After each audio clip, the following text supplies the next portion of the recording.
忘了一件事情啊，也就是听党指挥的部分。解放军在建立的时候，也就是建立了一个叫做党指挥枪。那其实党真正的总书记也就是习近平主席。那既然你挑战了习近平主席，那也就是你挑战了党。那当然你要继续的下去，继续的要能够任职下去也是个困难。所以解放军报今天在讲的就是永远吹响冲锋号，也就是他们不让这一些腐败继续的存在。但是这个腐败到底是什么？《华尔街日报》或者是其他报纸不要再吹牛了，连 CIA 都搞不清楚。解放军的第2号人物张又侠落马哦，这个传出有一些不一样的原因，不管是在做核武上面的泄密，还是黑金贪腐，现在双爆雷哦。习近平彻底掌握军权了吗？那台海局势接下来如何看？今天我们会一起的来做关心，这个是中国大陆的国防部在1月24号这一天正式的宣布了，中央军委副主席张又侠以及包括了中央军委联合参谋部的参谋长，他们提到了刘振立2位哦，因为呢这边说涉嫌严重的违纪违法，遭到立案审查做调查。那么解放军也在1月26号在头版这边特别发文说，人民军队不容反败，不容贪腐等等。那《华尔街日报》也做了报道说，张又侠真正落马的原因，《华尔街日报》解密是因为他说呢，向美国泄露了有关于中国大陆核武计划的资讯，这是第一个原因。第二个原因，现在据传是因为内部调查指出，张又侠有帮助提拔中国大陆前国防部长李尚福，借此来换取巨额的贿赂。现在指出有2个重要的原因，委员怎么看？这背后到底有什么样子的地下交易或秘密吗？这里面到目前为止都很难精准的去判定到底发生什么事啊。中共中央军委会如果以这样来看的话，目前只剩下主席习近平跟副主席张生民啊，剩下2个人。而这副主席张生民是火箭军的上将，那其他的大概都因为各种事件而下台。而这一次指控张又侠的用词，我仔细看是有点的特殊。第一个特殊的地方是说，他指控他破坏党组军委会主席负责制，也就是这里挑战到的习近平的权威啊，很明显用这个字眼就表示他公开或者在军队里面跟习近平唱反调，啊，所以这是一条罪状。第2条罪状就是说他贪腐，但是国外的媒体是说他涉及收钱帮李尚福升为国防部长，那大陆的媒体倒是没有提到李尚福的事，会不会从李尚福的案子里面延伸过来不清楚啊，都是这个贪腐。那第3个罪状呢，就是没有遵守党的纪律。跟党的纪律是什么东西呢？那《华尔街日报》说，他有把核武器的计划泄露给美国人，那这个都是《华尔街日报》额外的新闻，在大陆上倒是没有这方面的新闻，所以这个里面不管哪一条在任何一个国家里面都是比较重大的事情，比如你挑战最高统帅，然后你这个升官收钱，然后你泄露机密但是这么高位阶的人怎么会有这种事？他也70几岁了，70几岁的人通常不会有什么政治野心啊。到底发生什么事？真的是令人匪夷所思。那所谓参谋长这个刘振立他官位当然小一阶，但是也是解放军军方非常高阶的一个领导的将领。那整个军委会里面都有不适当的人选跻身其间，这个大陆的体制自我检讨、自我修正，这是必要的。好，那我们也看说，接下来张又侠遭到清洗嘛，对于接下来解放军的整个体系会造成多大的冲击？等一下请吕舰长来带我们看，也是说是不是间接反映习近平已经在大权在握，能够掌握军方了呢？我们先来看一下这个张又侠他的背景，因为特别的不凡哦，他是中共中央政治局的委员，也是中央军委会副主席，跟习近平同为太子党的成员，而且父亲哦叫做张宗逊，在国共战争的时候和习近平的父亲习仲勋同在西北野战军并肩作战。张又侠的位阶来讲也非常的高，仅次于习近平，被视为解放军的第2号人物。那美国政治风险咨询公司这边做了一个分析，说这一次的落马行动也代表说，在解放军历史上是前所未见的，是对最高指挥系统的彻底清洗。接下来对解放军的整体军系会有什么样的影响？吕舰长怎么看？其实我个人的研判不会有任何的影响。为什么？因为这一次落马的就是只有这2位哦。那当然，加上之前的，现在这一个有关于中央军委只剩下2员。那我想请教一下，如果有问题的话，那之前是怎么运作的？那以军方来讲啊，那解放军其实它这个是一般大家比较少了解的。但是如果以国军所对外公开的，我们有5级代理制度。5级代理制度，例如说舰长现在阵亡了，谁来替补副舰长？那副舰长阵亡了，谁来替补？那有可按照各个单位不一样，属性不一样，就会有不一样的一个替补，可能是辅导长啊，或者是有可能是战系长，或者是作战长。那中央军委何尝不是如此？现在能够正常运作，也因为如此。那我们来看一下，大家认为有问题。那我想请问一下，也就是这个东部战区的司令杨志斌，他仅上台了1周，我们就看到了这一个正义使命2025一样，这个军演也顺利完成，而且甚至他操演的距离更接近台湾，更进一步的抹除台湾的治权的部分。所以这就表达解放军对于这种各种的应对啊，他已经做好准备了。其实如果按照刚刚无论是主持人或者是郑源老师对于张又侠的这个描述，他忘了一件事情啊，也就是听党指挥的部分。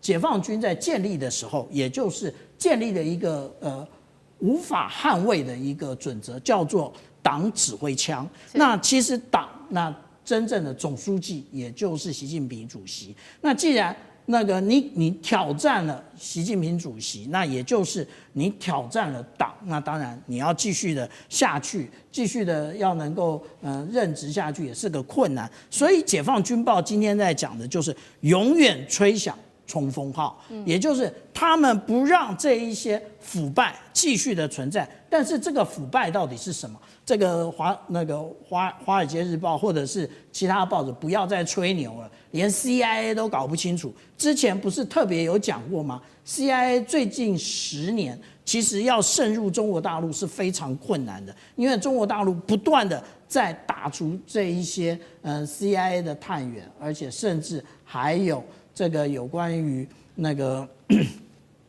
法律的约制啊，都在这里面。所以我们这样讲，他方式的贪腐啊，这个是南华早报曾经对于这个从李尚福那到现在张又侠他的一个描述。那这一个描述真正的指出来的，也就是他们在共事的过程当中是曾经做过了什么，或者是他们曾经认识了哪些人。所以其实我们讲，当一个军人啊，饭不要乱吃，礼不要乱收，然后小孩不要送到西方去，因为这一些可能都是未来被拔除真正的原因。那至于说我们来看这个对台湾是不是会有进一步的影响，其实没有影响。我刚刚已经举了这个东部战区对台湾进行的这一个正义使命2025都能够顺利的推动。那至于说会不会更激进，也不会。为什么？因为其实他们都有代理人，不是空缺，然后由习近平主席主掌大权，这一个是完全做错误的判断。好，那针对对台湾会不会有影响？其实台湾的国防部长顾立雄也有被接受采访，他做了一个回应，他认为说，主要还是要从军事还有非军事的面向去做综合的判断，没有办法就这个高层的异动就来做判断。杨老师又怎么看？我比较谨慎一点了。我觉得台海的情势会受到影响。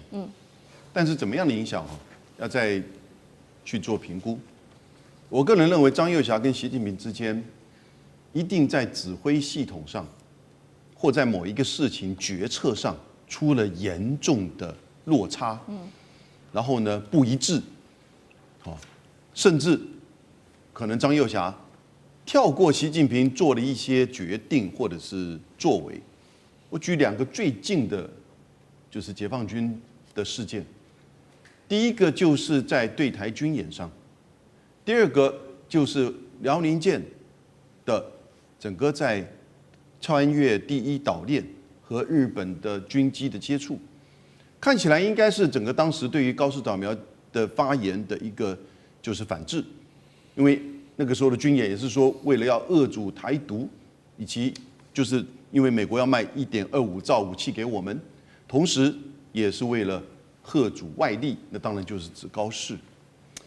但是这个看起来很顺畅可是如果内部他们的决策，张又侠在这个看起来好像是没什么问题的决策上，如果觉得理所当然就跳过了跟习近平之间的这种商量，或者是最后请求习近平做怎么样拍板的决定的时候，这个不是在上位者能够忍受的我举最简单的例子，高市早苗要发布解散国会，他其实没有事先跟麻生太郎先去寻求他同意，一直在新闻出来的前几天才告知，在一个参会上，麻生太郎自己说，我也是被告知。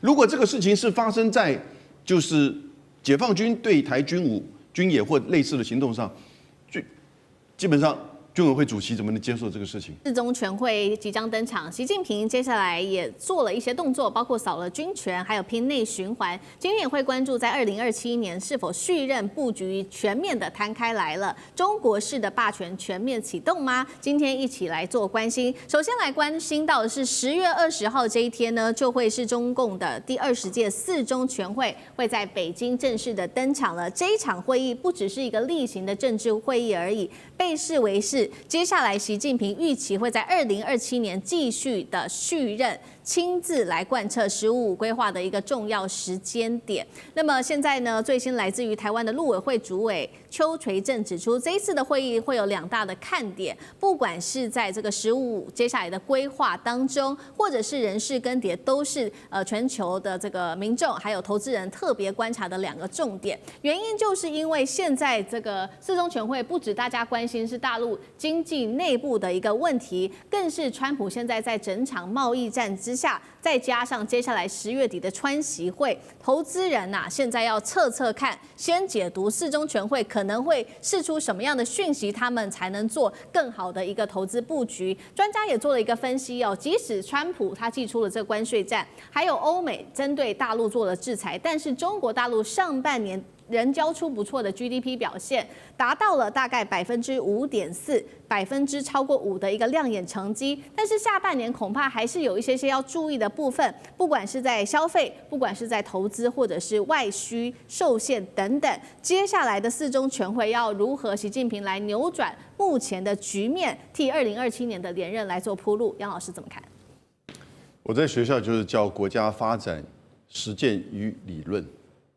那我在台湾的一些经济的这些工商团体担任顾问，有的时候会和他们一起到中国大陆去访问。过去几年来，疫情前、疫情后，你到了一些都市或者是这个省会的这些主导的这些都市里面去看的时候呢，他们都会告诉你，这整个城市的规划的蓝图，那刚开始我都觉得，这个好像就是像是做一个宣传一样。那隔了几年，我再去看的时候，发觉到它一步一步就往前走，而且那个 KPI 的设定都很清楚，目标都很清楚。中国大陆这样子的一个这个就是5年这个经济工作计划其实一直都是在这样推动。我就想到台湾以前在蒋经国从严家淦到蒋经国时期，1975年到1988的时候，那个时候也有10年国建，还有6年国建。我们那个时候有6年的2次的6年国建。但是呢，后来就无疾而终。这次你看到，在中国大陆这次“15+5”的这个规划哈，就很清楚，尤其是今天他自己公布了，第3季7到9月的经济成长已经确定是4.8%，其实就非常符合他的整年的规划，要接近5%。那同时这一次你看到它的整个经济的就是发展蓝图，这叫经济发展蓝图，接下来这5年哦，那我觉得重心会就是在科技创新。还有经济安全，然后呢，配合的国家跟政府从中央到地方的大规模的投资跟政策的引导，然后呢，特别是在这个科技的，就是自立自强这个层面，因为它会放在第一个内部的需求啊，内卷的层面，地方的发展，那同时呢，也会看在重要的几个大的项目啊的发展。当第3个层面要在国际上来看，那国际现在最重要就是中美之间的就是关税战以及科技战，现在走到资源战甚至产业战。那这个层面来看，这个“15+5”整个这个计划就更加的这个深刻。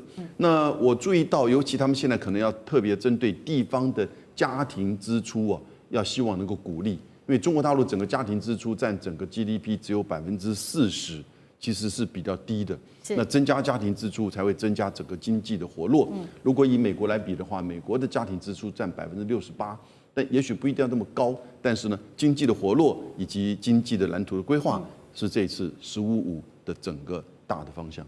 好，确实哦，这次15除了会来关心大陆在科技上面的自主，还有内循环、内需之外，现在呢，来自于专业机构，我们来看到的是彭博资讯盘点了现在全球的基金经理人在接下来主要关注的4大题材。今天也带观众朋友来看，首先刚刚老师帮我们提到了，我们先来看到晶片跟机器人，他们希望能够做到全面的自主跟创新，还有内循环，刚刚讲了嘛，消费部门能不能再次点燃内循环的引擎，来抵消这个贸易战的负面影响？这2个之外，另外呢，这个彭博也特别提到说，里面基金经理人关心的是大陆反内卷的运动如何限制企业间的割喉式的竞争，以及价格战是否能够有所改善。最后是在关心的是人民币全球化能不能透过 BRICS 和中东结盟加速的去美元化，也推动人民币现在在全球的一个国际化。所以委员怎么看这4大题材？怎么从这个4个角度来分析中国经济在15的发展？就是中国经济这些都很重要 ，Bloomberg 写的很重要了，都对的。可是我觉得主轴只有一个，打赢贸易战。有很多中国大陆经济学家单位提到说啊，应该用内循环来取代贸易战。你有没有搞错啊？内循环的供应链跟贸易战的供应链是2码子事啊。举个例子啊，这个刚才杨教授有提到，台湾的消费占台湾 GDP 多少？44%，是很低啊。可台湾的贸易量还是很大，因为这2个是不同供应链，不是这个取代那个，那个取代那个。我们台湾出口那么多晶片，难道我们拿来每个人发1颗吗？这不是那个问题嘛？大陆也是一样，所以打赢贸易战，如何去打赢贸易战才是当务之急啊。那内需当然很重要，可是内需我不客气讲，是中国大陆自己搞出来的花样啊。他莫名其妙当年在2020年去打压房地产，赔掉50兆，老百姓穷啦。所以他消费最近，即使说，那个什么，这最近的黄金假期，它的这个消费量很大很大，可是平均每一个人的消费比以前少啊？为什么？没钱啦。那主要就是因为房地产赔了，很多房地产赔了很惨，而且买房地产当时都是中国大陆新一代的中产阶级，他碰到第4中产阶级的灾难，现在还在康复当中，就是用那个日本那个野村什么那个什么证券的那个辜朝明讲的，在修复资产负债表，因为你的资产已经赔了，你就没有能力消费或者要降低消费嘛。那中国的这个问题要解决，房地产市场起来才有救啊，不然内需无救啊。它反内卷是对的，反内卷是财务问题，它不是商品问题。为什么？举个例子，比亚迪为什么会被检讨？因为比亚迪它用了一个方法，就是跟别人竞争，杀价竞争。可杀价竞争的资金差距来自哪里？来自上游供应商的贷款的，那个收款期限往前拉，半年拉成1年。可是问题是你上游的供应商，他的这个给你的这个收款期限拉长了，他钱谁补啊？银行补啊。所以变成说整个都搅在一起。可是如果有些比较像小米，它可能没有那么多的力气，因为它汽车产量小嘛，所以它就没有办法去要求上游供应商把它的收款期限给拉长。那这样一来的话，在杀价的时候，光这个利息成本至少会杀个10%到20%。那我不晓得你这种内卷运动有什么意义呢？你是用财务力量来进行内卷，不是用品质啊，不是用完全靠这个零组件的成本降低。那有时候零组件成本降低去压缩上游，那也不是办法。我是觉得反内卷是要从什么？要从市场独占的角度，不是为反内卷而反内卷，而是说谁独占了这个市场，或者原料上下有任何独占、垄断价格产生，就应该要好好的打打屁股。那科技创新，从 AI 啦、晶片啦、机械都很好了哈。那人民币全球化也对了，但是不必急，因为人民币全球化。如果要搬钱给人家，那不必啦。但是如果说付钱买铁矿砂那就 OK 哈，或者叫大家拿人民币来买黄金，这也都 OK。所以不要走错方向。好，这个是有关于在经济面是四中全会上大家接下来会来特别做关注的。不过呢，在这个四中全会举行之前，我们看到这个大陆内部其实有比较大的一个动作。国防部在17日正式的宣布，开闸了任内这个9名的高层军官，这当中比较有名的包括了军委副主席何卫东，还有军委政治工作部前主任苗华等等，一共是9人。那他们的理由是涉嫌严重的职务的犯罪，包括信仰崩塌、忠诚失守，所以要把他们开除党籍等等。那吕舰长怎么看？这个是如何牵动中南海的整体的权力？经过这一番的贪腐，习近平能够牢牢的握住军权吗？其实2013年以前那个时候，就是还有非常多的陆生，在台湾就读的时候，那个时候我正好也在念我的硕士学位。那个时候我就问过他们说，我们去参军的，在大陆参军的，是不是都是家里比较贫寒的？他们开始笑我，他说恰恰好相反，都是家里要有2个的才能参军。我说这真是让我们耳目一新，为什么是这样？因为贪腐。他说从你参军开始到你升官调单位，全部通通都要付钱。那个也就是我们讲到郭伯雄跟徐才厚的那个年代是这样。可是现在我们看到的，这一些有关于被双开的这些将领那如果按照这个体操运动练功媒体的讲法他说这就是正好是习近平主席要失事前的状况，他有没有搞对啊？也就是实际上来讲，这一次连这个何卫东，他其实中央军委的副主席都已经被双开的话，那谁有这个权利？那当然就是中央军委主席习近平，那他才有这个权利去双开这些人。那而且他其实是实锤，有相当的证据的，他才会这样做。那为什么会有这样的情形？如果我们来看之前的状况也就是无论是李尚福、魏凤和，甚至这一次，我很意外出现的这个王厚斌，他曾经担任过海军参谋长、副参谋长的这一位那通通都被双开。其实他们都是火箭军的。火箭军为什么这么严重？因为火箭军跟别的军种有最大的不同。因为我们要了解这个解放军的火箭军，除了火箭本身或者是弹道飞弹本身，有一个更重要的，他们在建地下长城。地下长城的部分都是兵工，也就是他无论是购买这些砂石或者是水泥他都可以接轨到外面的这一些这些厂商。然后就可以从中牟利。那你可以不拿，你不拿你就没那个官位做了。所以这个是整个的一个，我们就讲到一串粽子的这种状况，也就是一拉就是一串。大陆的建军宴，7大上将突然间集体的失踪，到底原因是什么？是习近平失势，还是权力在握呢？等一下，请来宾来帮我们做解析。7月31号这一天，在中国大陆北京人民大会堂，原本应该都是要举国一起来欢庆这场解放军建军98周年的日子，但是瞬间好像变成了一个军中的权斗点名会，因为我们发现，在主桌上面突然间发现原本应该有的7名名现役上将突然间都空缺下来了。那这当中被点名的包括了武警部队司令、中部战区代表、北部战区司令等人。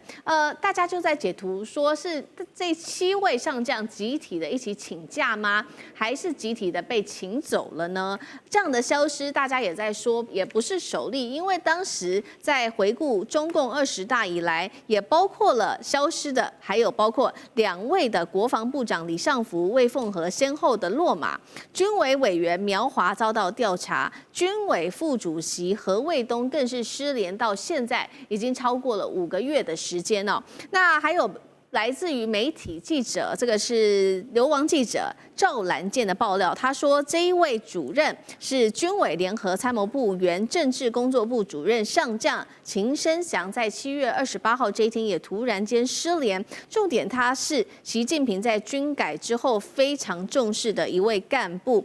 那今天我们来解读一下这7位刚刚提到的上将突然间消失，代表说习近平掌握了更大的权力吗？还是说权力告急呢？大师怎么解读？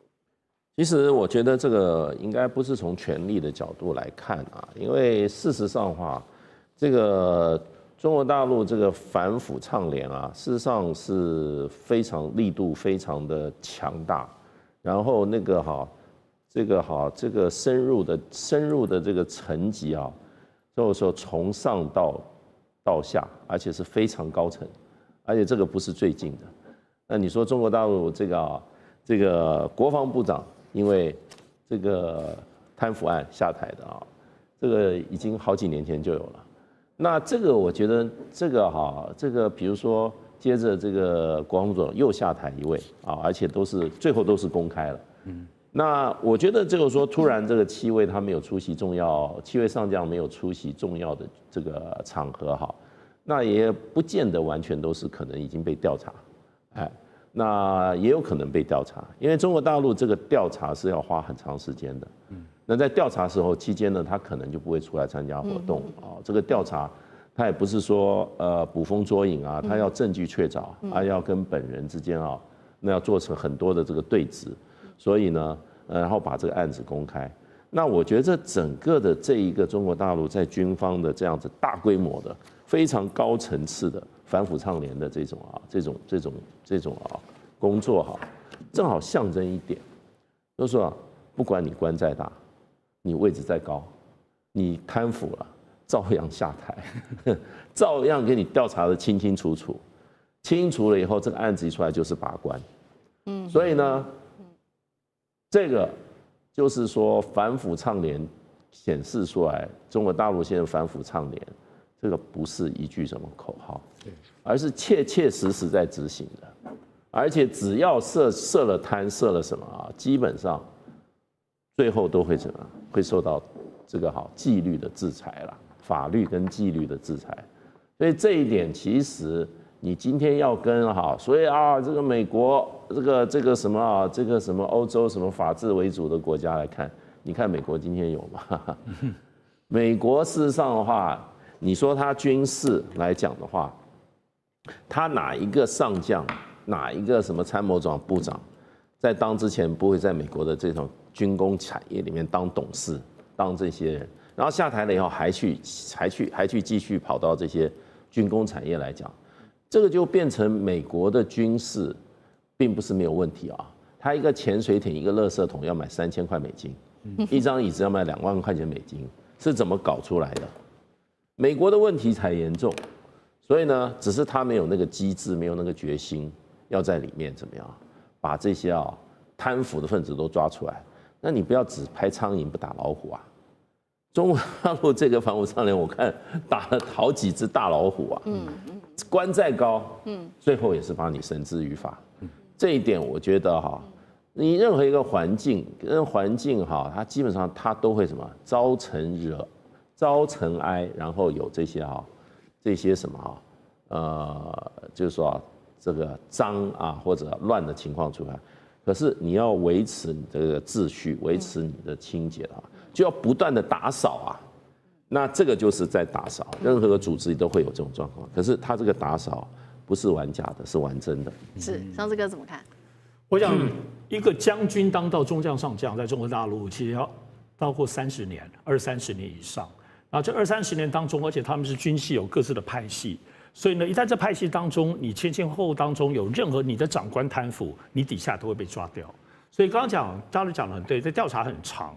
可是过去来讲，在解放军军系里头有非常多利益团体哈，他们自己本身最有名的就保利。我想只要在中国大陆混过的都知道，保利集团很惊人，他们有艺文性，也有很多的投资，保利有剧场，有拍卖公司，所以这里头有很多的各式各样，从解放军延伸本身过去长久以来的利益性的东西，本来就是可能有问题。在这波清，你说真的是清魏凤和、苗华、李尚福这些人吗？不一定，有可能是清他们的军2代、军3代。因为事实上，这些当中的贪腐本身不见得是自己，可是株连九族的影响性很重要。我认为现在查贪腐有2个重要的意义。首先，第一个，军中贪腐有可能大的影响是影响到中国大陆军事科技的发展。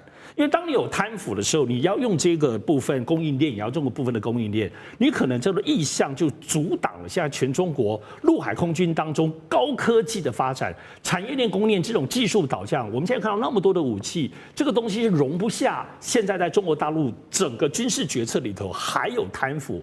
我不要用这个技术，我要用那个技术。现在我认为这个当中科技发展的强度逼迫传统还是希望有一些军事供应链的贪腐，没有，要把它清干净。我认为这是第一个大关键。第二个，在中国大陆每次有大规模的军事的部分的清理的时候，一定要注意，它其实还是跟战争准备。因为中国历史以来，你只要发动任何的大小型战争的时候，后面就是诸伐割据了。也就是你真的打仗，其实比如台海战争打起来，它不是台海乱而已，其实它北部战区各方面动员，因此人事当中有任何贪腐性的问题，它有任何的利益的想法。中国一旦乱的时候，可能它就是割据为王了。因此，所有在清理战争当中，都是为了后面更严谨的，也许中美对抗，包括台海战争当中做准备。好，我们最后1分钟呢，请华干哥来帮我们看。好，我们看消失的7个上将，我们看其中最重要的叫海军司令员胡宗明跟政委袁华志海军一向会出问题，为什么？其实我们要好好思考。现在真的。中国现在把海军当作非常重要的建军之中非常重要的一环，也就是说，走向蓝水海军是非常重要的一步。那可能会发生一些人谋不臧的问题，像上次讲的，不一定是司令可能是整个结构性的问题。那这个结构性的问题是要谁才能够找得到？当然是要内部人才知道。所以我们的推敲是认为说，这个就是说他们会不见。或是失踪，不见得是他们已经下来了，而是正在接受调查，或者是调查他整个系统环节出了什么问题。而这个意志从哪里来的？一定是习近平。所以千万不要想说，这可能奇怪了，这些人都是他自己培养的，对不对？在更早以前，火箭军司令王厚斌下来了，前南部战区司令王秀斌也下来了。那我想请问，这些人是什么人？这些人是习近平自己提拔的人，所以不可能是因为说习近平他失势了、被斗了，所以才造成这些情况。习近平还是牢牢抓得住军权在手上，所以那个是不可信的事情。那当然了，你说他现在就是像这些人，你像比如说像黄明，北部战区司令黄明他以前还是负责，他刚刚升到少将的时候，他还在建军典里面。他还带着平型关之役的这些英雄楷模的这些后代们出来组那个方阵，楷模方阵，所以这些人他都有他代表性的地位在。那今天为什么会突然说这个建军98年的庆功宴上面，竟然他们不在的原因，就是显示出习近平打贪跟反腐的决心。千万不要怀疑，我觉得这个力度会继续的持续下去。这个是兵变还是逼宫？现在有一个说法，现在在中南海这边真的是风声鹤唳。那习近平军权难道只剩下一个人吗？因为网络上面现在有非常多的传言，那我们今天一起的来针对这些传言做解密。其中最具代表性的，我们今天要来观察的就是这一位来自香港的资深评论员，他叫林保华，他做的评论，他怎么说？他说中共现在内部斗争从2023年当时的北戴河会议就正式的开打。主导者他指出是江派的重臣曾庆红，他说他带着94岁的老将池浩田直接逼宫习近平，第一步就从军权这边开始着手，结果在这个军中大清洗是一个接一个的清洗。他认为说，当时大家都以为是习近平在反贪腐，内部自己做整治，但是从这一些迹象看起来，又觉得不是，因为中共中央军委大将苗华、副主席何卫东都相继被拔掉，现在军中只剩下所谓的最后一人张又侠。林保华解读，习近平在军中已经失去了这个支持，完全的被架空。针对这样的说法，委员怎么看？真的习近平被架空吗？还是只是一种阴谋论？凡是林保华讲的，我一概都不信。很简单嘛，这不是一个可信赖的一个评论者。他讲了中国大陆内部不实的话多得很了哦，因为他的出身背景你就知道他一定会说谎。第一个，他是大陆人，然后他移民到印尼的印尼华侨，然后他的母亲是满族，他的外曾祖父就是在当时那个武昌起义革命最有名的瑞珍总督所以你要知道这样一个家世背景，他们在中国大陆会有一些比较特殊的一个情绪。那我们不管他的政治立场，他整天就在编造中国大陆哪里有问题。其实中国官员，你看习近平上来以后，这个因为贪腐原因被革除的这些官员有多少人？你根本没有注意到，有120万人。哦，有120万人，你说清楚有多干净了？所以他习近平不会容许到再大的官员，你尽管是军委会副主席这个徐才厚啦通通有因为贪腐问题下台。那说什么曾庆红啦，什么池浩田逼宫，你在讲什么笑话啦？曾庆红现在还有在中共党内已经没有什么影响力跟权力啦，更不用讲池浩田哦。池浩田是谁？还是这个习近平爸爸的部下？你能干嘛？在中国的体制里面，很特殊一点就是党指挥枪不准枪指挥党。那党指挥枪就是中共中央政治局有权力决定中央军委的人选。那中央军委又主席又是这个中共这个总书记，所以这种权力结构底下，以目前没有任何人能够挑战习近平的权力，真的没有，找不到任何人。你不管是政治实力、政治威望，没有一个。有人说张又侠就是帮习近平在督军的人他在军中里面一直都做装备部的一个老将军嘛，等于帮他看前看后。那其他的，比如说何卫东是消失一段时间。但到底是因为贪腐呢，还是因为生病？中国大陆有2个特性叫将军要是在这个名目上没有出现的话，通常要么就生重病要么就是这个有其他的纪律问题但是他位置都还在所以位置都还在，倒过来讲就应该不是贪腐的问题。像那个苗华，因为贪腐问题马上就宣布了，马上就处理了而何卫东一直都没有处理，有点类似上次一个北部战区的司令员。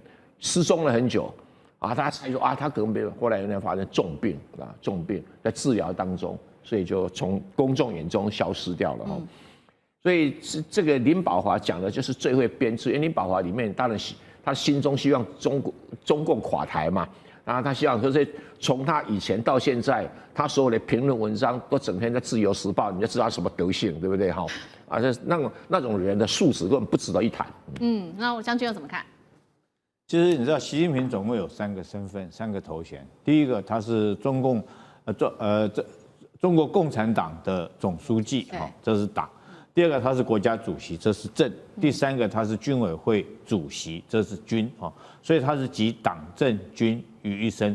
那之前当然有很多的将领因为贪腐的问题被拔掉，但是我认为这是必然的事情，因为都有确切的证据嘛。譬如说是火箭军那边确实传出很多弊案，那你想想看，换上的人会是什么人？他集党政军大权于一身，就算是这个苗华这边被换掉，那递补上来一定什么？一定还是习近平自己的人马递补上来嘛。所以我不太可能认为说是林保华讲的话会撼动他在军中的地位，反而我认为这波的人换掉以后，对习近平在军中的人事的掌握会更加的稳固，一定他是换自己人上来嘛。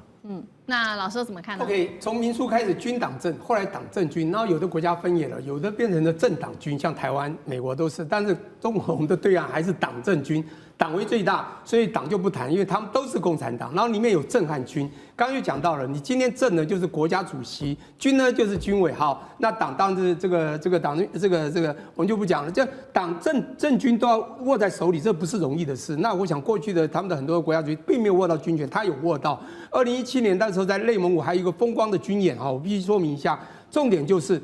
现在我们看到的，因为刚才讲到林保华这个人，我也是非常认同委员讲的，因为你不能看到一个人啊写了一些东西就断章取义啊。你知道司马迁以前写《史记》，实际上所写的好人，我们现在都认为好人，坏人都认为坏人。这个很会写的人全部都相信了。我跟你讲，世界的史不是这个样子的，是这个人的观点是这个样子的。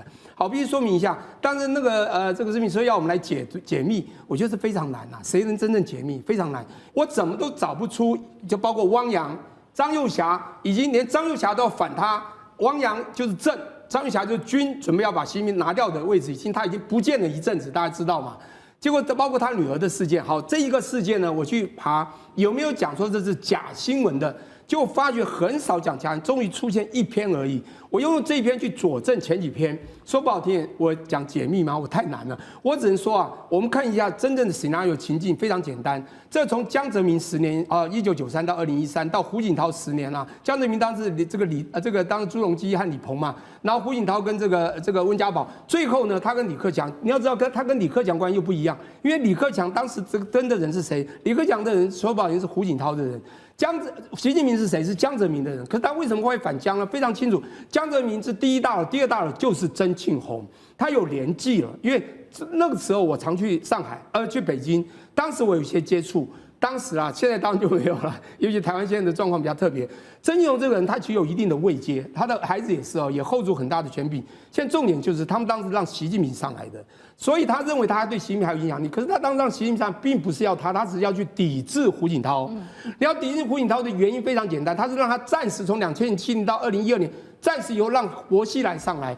我相信，即便我解读错误，大家还是可以去了解一下。但是我觉得，就在那个时候，习近平上来之后，因为2012年的时候，习近平刚上来的时候，他有到美国去一趟，拜登是副总统，当时召见过他，跟他给了他一个密件，说当时曾庆红他的儿子他们有一群人要把他拿下来，是给他暂时的。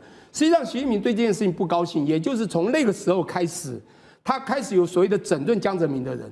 这一段时间，所以，但是他还是尊敬曾庆红这些大佬，他尊大佬。即便他爸爸的部下那个叫做迟浩田这些人，他尊敬，但是他们的力量就像我先讲，没有那么够。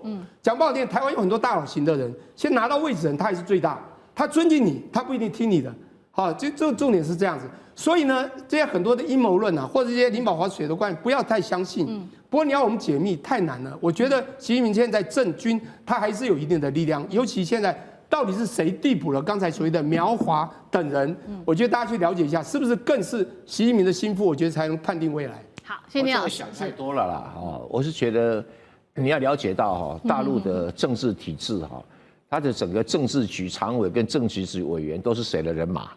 那怎么会有个什么张幼霞啦、迟浩田这种曾庆红这种角色？这些人都实在太不懂，那说的封疆大吏。习近平有个最了不起的功绩就是政治局。委员里面没有，除了他以外，没有第二个红二代，完全没有。中央委员里面也80%啊，都是专业经理人、专业官员出身的，所以都是贫下中农出身的。那这个已经控制了中国大陆的各方方面面，怎么有你红二代的讲话的空间？没有的。